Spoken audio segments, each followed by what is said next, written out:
নবীকে আল্লাহ একটা করে দোয়া দিয়েছেন। নবী দোয়া করলেই কবুল। সব নবীরা ওই দোয়া করে ফেলেছে দুনিয়াতে। বিশ্বনবী বলেন আমি করি নাই, আমি দুনিয়ার বুকে কঠিন বিপদে পড়েও কোনোদিন করি নাই। আমি আমার স্পেশাল দোয়াটা কিয়ামতের দিন আমার গুনাহগার উম্মতকে সুপারিশের জন্য রেখে দিয়েছি।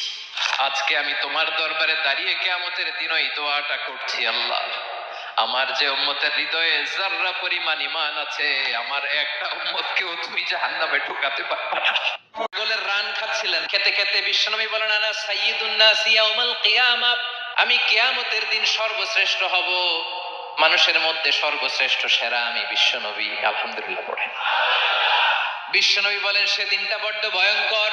সেদিন কেউ কারো কোনো উপকারে আসবে না, বন্ধু বন্ধুর কাজে আসবে না, স্ত্রী স্বামীর উপকারে আসবে না, স্বামী স্ত্রীর উপকারে আসবে না, পীর সাহেব মুরিদরে বাঁচাতে পারবে না, মুরিদ পীর সাহেবরে বাঁচাতে পারবে না, নেতা কর্মীর পরিচয় দিবে না, কর্মী নেতার পরিচয় দিবে না, ভাই বোনকে চিনবে না, বোন ভাইকে চিনবে না, বাবা তার সন্তানকে চিনবে না, মেয়েকে দেখে মা দৌড়ে দৌড়ে পালাবে।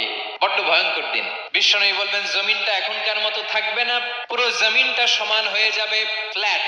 এখন তো গোল, তখন ফ্ল্যাট। সবাই এক জমিনের উপরে দাঁড়াবে, সূর্যটা মাথার কাছে চলে আসবে, সূর্যের গরমে মানুষের মাথার মগজ গলে গলে কানের ছিদ্র নাকের ছিদ্র দিয়ে বেয়ে বেয়ে পড়বে।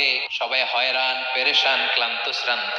মানুষগুলো বলবে বাঁচার কোনো উপায় নাই।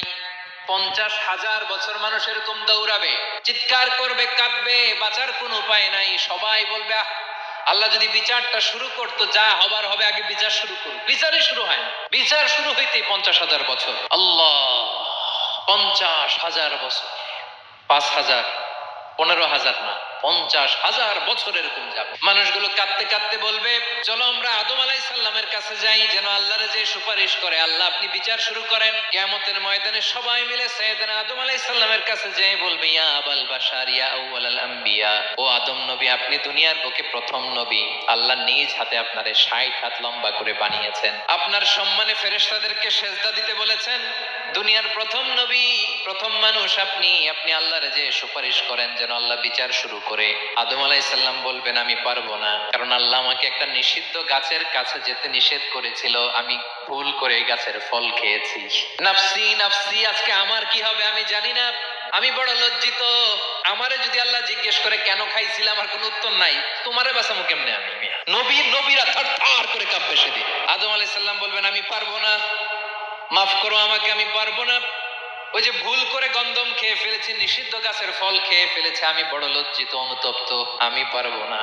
আজকে আল্লাহ এত রাগান্বিত হয়েছে, আগে কখনো আল্লাহ এত রাগান্বিত হয় নাই, ভবিষ্যতে আল্লাহ কখনো এত রাগান্বিত হবে না। আমি পারবো না, এক কাজ করো, তোমরা নূহ আলাইহিস সালামের কাছে যাও। কোন নবী? লোকেরা এবার পাগলের মতো দৌড়াতে দৌড়াতে আল্লাহর নবী নূহ আলাইহিস সালামের কাছে যেয়ে বলবে ইয়া নবী আল্লাহ নূহ আনতা আউয়ালুর রুসুলি ফিল আরদ, আপনি জমিনে প্রথম রাসূল।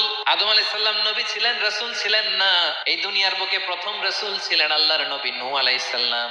সবাই বলবে ও নবী আল্লাহ নূহ, রাসূল আল্লাহ নূহ, আল্লাহ আপনাকে আবদান শাকুরা, শুকরগুজার বান্দা বলে কোরআনে বলেছে। কোরআনে নূহ আলাইহিস সালামের নামেও সূরা আছে না নাই? আপনি আল্লাহর প্রিয় বান্দা, প্রিয় রাসূল।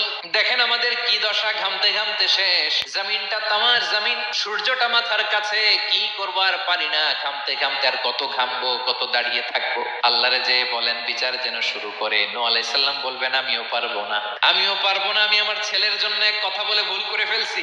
যখন মহাপ্লাবন হবে আমি বললাম আল্লাহ আমার কলিজার টুকরা সন্তান রে বাঁচান। আল্লাহ বললেন ও নূহ, সে তোমার সন্তান না, কারণ সে ঈমান আনে নাই, সে পাহাড়ের উপর দাঁড়িয়েছে, দেখি কেমনে সে বাঁচে। ওই যে আমি একটা না বুঝে আবদার করেছি, আল্লাহ আমার উপর রেগে গিয়েছিলেন। আজকে আল্লাহ ওই ব্যাপারে যদি আমারে প্রশ্ন করে, আমার কোনো জবাব নাই, আমি পারবো না, মাফ করো।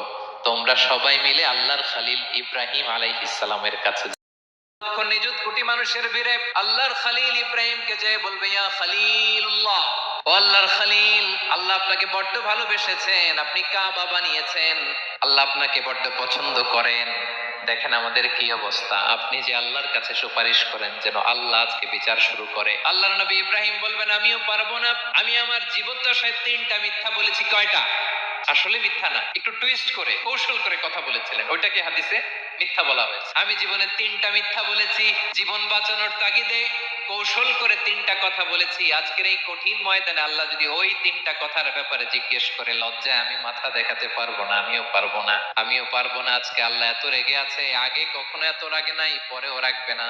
তোমরা সবাই মিলে বনি ইসরাইলের নবী মুসা আলাইহিস সালামের কাছে যাও। সবাই এবার যাবে মুসা আলাইহিস সালামের কাছে, যেয়ে বলবে, ইয়া নবী আল্লাহ মুসা, আপনি ছিলেন কালিমুল্লাহ, আল্লাহর সাথে সরাসরি কথা বলতেন।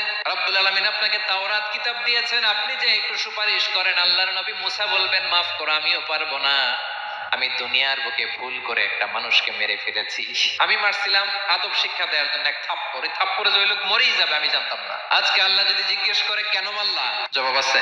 ওই লজ্জায় আমি অনুতপ্ত, আমি পারবো না, আমার এই কথা বলো না। আজকে আল্লাহ বড্ড রেগে আছে, আমি পারবো না। তোমরা আল্লাহর নবী সাল্লাল্লাহু আলাইহি সাল্লামের কাছে যাও, কিয়ামতের ময়দানে